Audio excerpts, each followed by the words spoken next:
Penentuan posisi dengan metode triangulasi. Triangulasi merupakan salah satu metode penentuan posisi suatu titik yang dapat dilakukan dengan menggunakan data sudut dan jarak dari dua buah titik yang saling membentuk sebuah segitiga. Seperti gambar yang ada di bawah, kita akan menentukan posisi titik C dari titik A dan dari titik B dengan melakukan penentuan jarak A ke B, jarak B ke C, dan jarak dari B ke C dengan melakukan penentuan sudut di titik A, beta A, dan sudut di titik B, beta B. Untuk melakukan pengukuran dengan metode ini, untuk tahapan persiapan, pertama sekali yang harus dilakukan adalah tentukan titik C sebagai titik yang akan ditentukan posisinya pada satu objek yang mudah dikenali. Bisa saja seperti pohon, batu, atau bangunan. Kemudian yang kedua, tentukan posisi titik A dan titik B dengan memasang patok sebagai titik acuan. Kemudian siapkan alat ukur sederhana berupa meteran, kompas Android, dan juga GPS yang ada di HP masing-masing.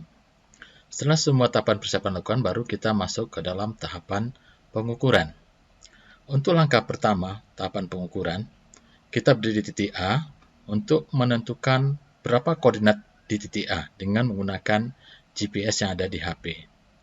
Kemudian tahapan kedua, kita harus mengukur berapa jarak datar antara titik A dan B.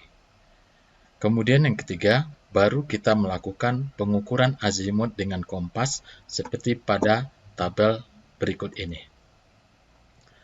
Seperti contoh, di titik A nanti kita berdiri sambil memegang kompas, kemudian lakukan pengarahan kompas ke titik C, nanti akan terbaca azimut ke titik C, alfa AC, kemudian catat, masukkan ke dalam tabel, kemudian juga ke arah titik B, arahkan kompas ke arah titik B, akan terbaca azimut pada bacaan kompas, alfa AB, sehingga ada dua bacaan ke titik, dari titik A ke titik C, dan dari titik A ke titik B.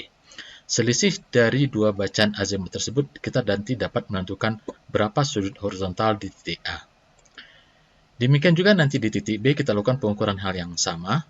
Kita melakukan pembacaan dari B ke C, arahkan kompas dari B ke C, kemudian akan terbaca azimut B ke C, alfa BC, kemudian juga sebaliknya ke arah titik A, akan terbaca bacaan azimut alfa BA. Dari selisih dua bacaan azimut tersebut, nanti kita akan memperoleh berapa sudut di titik B. Setelah semua data terkumpul, kemudian kita lakukan pengolahan data seperti tabel berikut ini. Ada 12 tahapan yang kita lakukan. Mulai dari tahapan pertama, memasukkan semua data hasil pengukuran di lapangan, seperti koordinat di titik A, kemudian jarak dari titik A ke titik B, kemudian azimut dari A ke B, masukkan azimut A ke C. Nah, kemudian kita sudah bisa menentukan atau menghitung berapa besar sudut di titik A tadi. Sudut di titik A merupakan selisih dari bacaan azimut A ke B dikurangi azimut A ke C. Didapat hasil berapa sudut di titik A. Kemudian untuk menentukan koordinat titik C dari titik A, kita membutuhkan jarak A ke C. Itu dapat dihitung dengan menentukan jarak A ke C dengan menggunakan aturan sinus. Seperti apa di dasar teori. Kemudian setelah diperoleh berapa jarak, berapa azimut, kita sudah bisa menentukan koordinat titik C dari titik A. Seperti yang rumus yang ada di logbook. Kemudian untuk menentukan koordinat titik C dari titik B, kita terlebih dahulu pada langkah ketujuh, kita harus menentukan terlebih dahulu berapa koordinat titik B dari titik A. Karena jarak sudah ada, azimut juga sudah ada, maka kita sudah dapat menghitung berapa koordinat XB, YB. Karena koordinat XB dan YB akan ditentukan untuk menentukan berapa koordinat titik C dari titik B.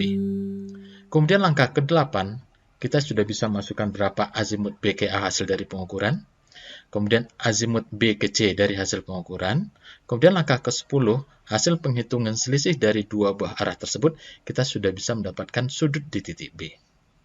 Kemudian kita butuh jarak A ke C. Jarak ke C dapat kita cari dengan menggunakan aturan sinus. Kemudian langkah terakhir adalah menghitung koordinat titik C dari titik A. Oke, itu 12 tahapan yang bisa kita lakukan untuk menentukan posisi titik C dengan menggunakan metode triangulasi.